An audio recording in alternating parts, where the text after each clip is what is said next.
When I was 20, I spent the summer before my senior year working as an intern at a financial services firm downtown.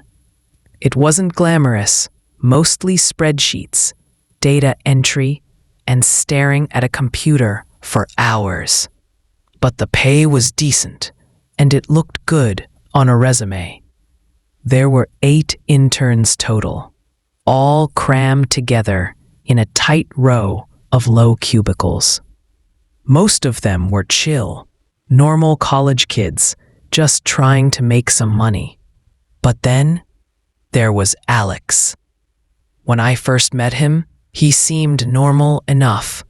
Tall, skinny, pale, with messy, unwashed hair.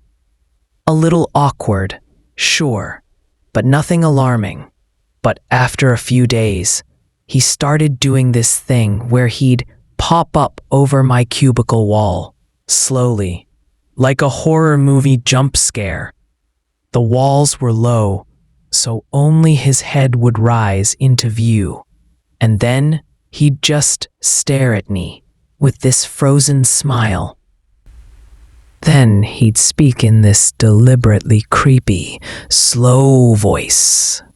The kind of voice that sounded like someone trying to be unsettling. Think the Ed Gein voice Charlie Hunnam did. Soft, taunting, not quite right. He'd say things like, "Working hard?" or "Hardly working, Ronnie." And then just hold that smile for way too long. Everyone else thought he was just being weird or trying to lighten the mood. But he only did it to me. Every single day. A few weeks in, the behavior escalated. He'd lean over my cubicle for minutes at a time, barely blinking, not even talking, just staring.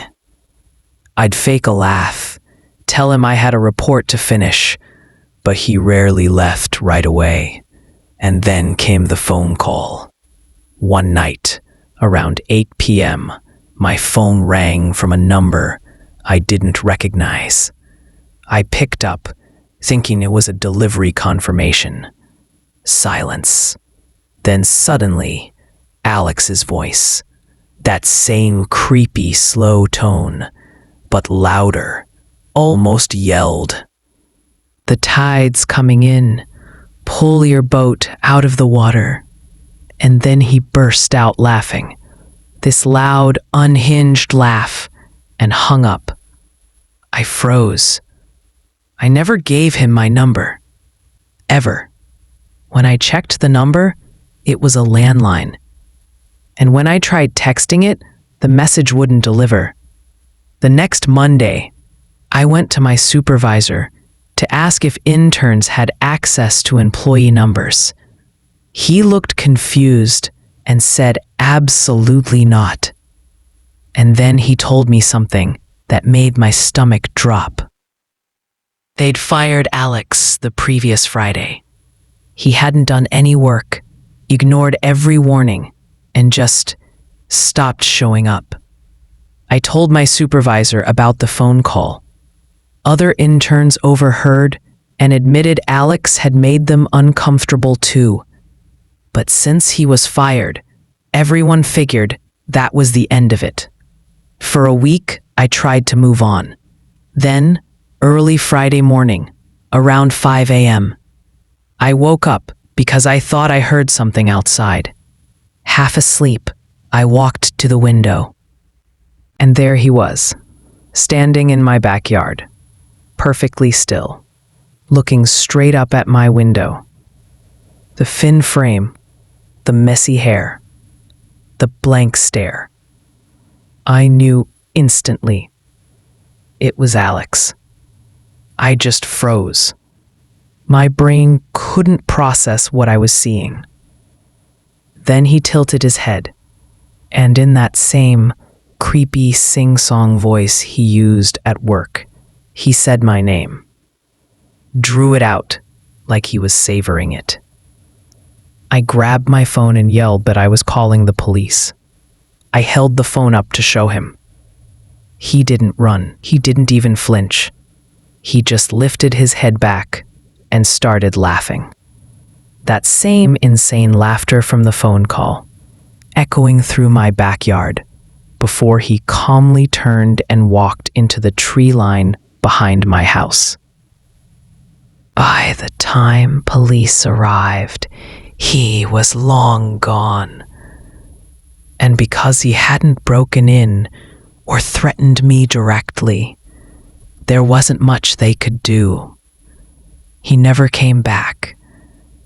I never saw him again.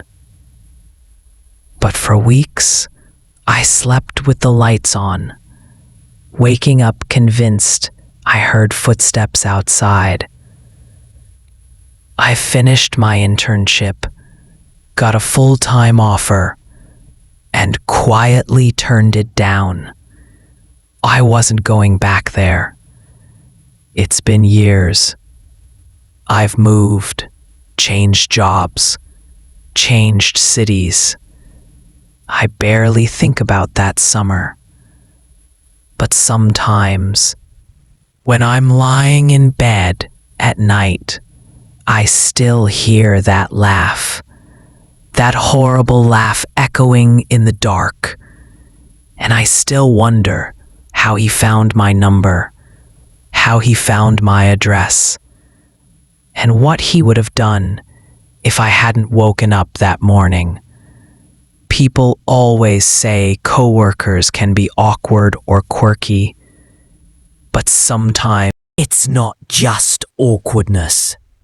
Sometimes there's something much darker underneath, and you only realize it when it's already too late.